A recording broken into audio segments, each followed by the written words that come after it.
Assalamualaikum warahmatullahi wabarakatuh. Nah, baik Ananda, jumpa lagi kita dalam pembelajaran Calistung. Nah, sebelum kita mulai pembelajarannya, langkah baiknya bila kita berdoa terlebih dahulu. Baik, nah materi Calistung kita hari ini adalah tanda baca. Apa sih tujuan pembelajaran kita hari ini? Tujuannya agar kalian mengetahui kaidah dalam suatu tanda baca, baik ketika kalian menuliskannya atau kalian membacanya. Nah, sebelum kita lanjut, kita harus mengetahui apa sih tanda baca itu. Nah, perhatikan baik-baik. Tanda baca adalah simbol tulisan yang berfungsi sebagai rambu-rambu membaca atau menulis. Jadi tanda baca ini merupakan rambu-rambu kalian dalam menulis ya. Nah, tanda baca yang sering kita gunakan yaitu pertama, titik. Nah, titik berfungsi untuk mengakhiri suatu kalimat. Jadi kalau kita sudah mau mengakhiri suatu kalimat, kalau kita menulis, kita harus sertakan tanda titik. Contohnya perhatikan baik-baik. Pak Salimi sedang mengajarkan di kelas 3 titik.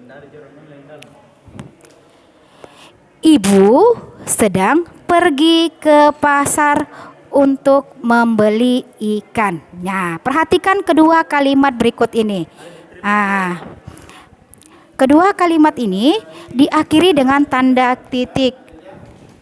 Nah, selanjutnya perhatikan yang kedua. Tanda baca kedua yaitu tanda koma. Nah, tanda koma digunakan untuk memisahkan anak kalimat yang mendahului induk kalimatnya. Perhatikan contohnya ya.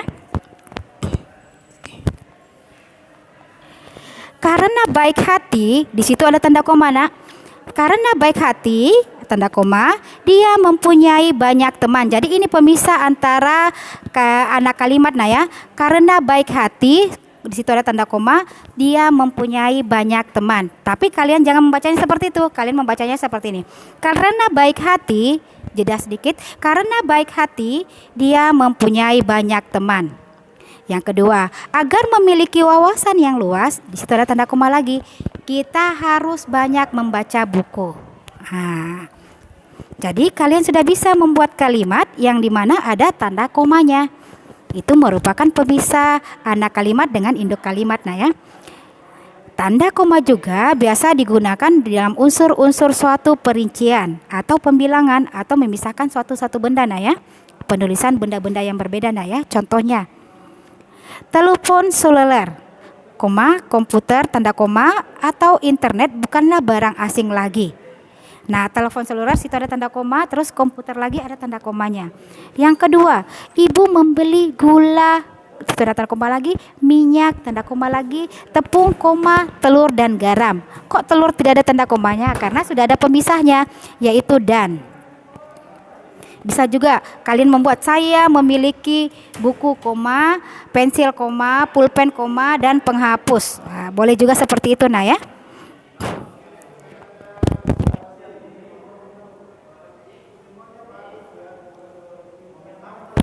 Nah, selanjutnya ketiga, tanda tanya. Tanda tanya adalah sebagai petunjuk kalimat tanya. Nah, jadi tanda tanya itu menunjukkan bahwa yang kalimat kita buat itu adalah kalimat tanya. Contohnya, kapan hari pendidikan nasional diperingati? Nah, di situ ada tanda tanya. Berarti kalimat ini merupakan kalimat tanya. Yang kedua, siapa nama orang itu? Di akhirnya juga ada tanda tanya. Nah, jadi kedua kalimat ini memiliki tanda tanya di akhir kalimatnya. Itu menandakan bahwa kedua kalimat ini merupakan kalimat tanya. Selanjutnya yang keempat, tanda seru. Apa sih tanda seru itu? Nah, tanda seru biasanya dipakai untuk mengakhiri ungkapan atau pernyataan yang berupa seruan atau perintah. Nah, jadi kalau ada kalimat perintah atau kalimat seruan atau ajakan biasanya menggunakan tanda seru. Contohnya perhatikan baik-baik nah ya. Contoh pertama, mari kita sholat tepat waktu. Nah, di sini ada tanda seru karena ini merupakan kalimat seruan atau ajakan. Yang kedua, kerjakanlah soal-soal ini dengan benar. Nah, di sini juga ada kalimat tanda serunya karena merupakan kalimat perintah. Nah, jadi yang pertama itu ada tanda serunya, itu merupakan kalimat ajakan atau seruan. Dan yang kedua itu ada juga tanda serunya karena ia merupakan kalimat perintah. Contohnya, pergilah ke pasar, itu juga menggunakan tanda seru di akhirnya karena merupakan kalimat perintah. Selanjutnya yang kelima, huruf kapital. Ya, biasa huruf kapital itu biasa kita gunakan dengan kita sebut dengan kalimat huruf besar nah ya pada kalimat. Nah, contohnya di bawah ini penulisan huruf kapital.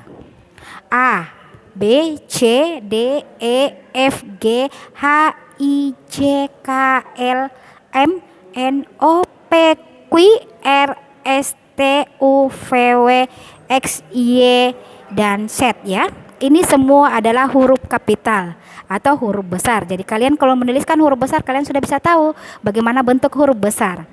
Yang pertama, bagaimana penggunaan huruf kapital dalam kalimat? Yaitu pada awal kalimat. Jadi kalau di awal kalimat harus pertamanya menggunakan huruf kapital. Contohnya, ayah pergi ke kantor. Nah, karena huruf pertamanya adalah A, maka harus menggunakan huruf A besar, yaitu ayah pergi ke kantor. Yang kedua, menulis awal nama orang. Jadi kalau kalian menulis nama orang atau nama teman kalian, ibu kalian dan lain-lainnya, harus awalnya yaitu menggunakan huruf besar. Contohnya, nama guru kelas 3 yaitu Pak Agus Satriadi.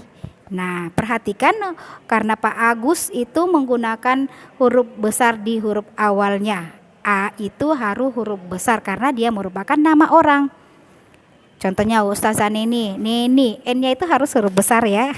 Selanjutnya, untuk menulis singkatan juga menggunakan huruf besar. Contohnya SDIT. Nah, sekolah SD Sekolah Dasar Islam Terpadu. RSUD, PAI, PLN, ini semua singkatan nah ya. SPBU. Ini juga menggunakan huruf kapital. Jadi semuanya ini menggunakan huruf kapital kayak kalau singkatan nah ya. Contohnya SDIT itu Sekolah Dasar Islam Terpadu, itu penggunaan huruf kapital. Yang kedua, PAI Pelajaran Agama Islam, itu juga menggunakan huruf kapital. Dan RSUD, PLN, dan SPBU itu juga menggunakan huruf kapital karena dia disingkat. Sebenarnya panjang ya nak, tapi disingkat berarti harus menggunakan huruf kapital. Seperti itu kalian nanti kalau kalian menyingkat suatu nama, kalian harus menggunakan huruf kapital. Atau nama tempat nah ya, kalian juga harus menggunakan huruf kapital. Atau judul buku atau judul sesuatu, kalian harus juga menggunakan huruf kapital. Baik, sekian dari Ustazah untuk pembelajaran Calistung kita hari ini. Nah, sebelum kita mengakhiri pembelajaran kita hari ini, alangkah kita baiknya kita membaca dulu doa kafaratul majelis. Ya, wassalamualaikum warahmatullahi wabarakatuh.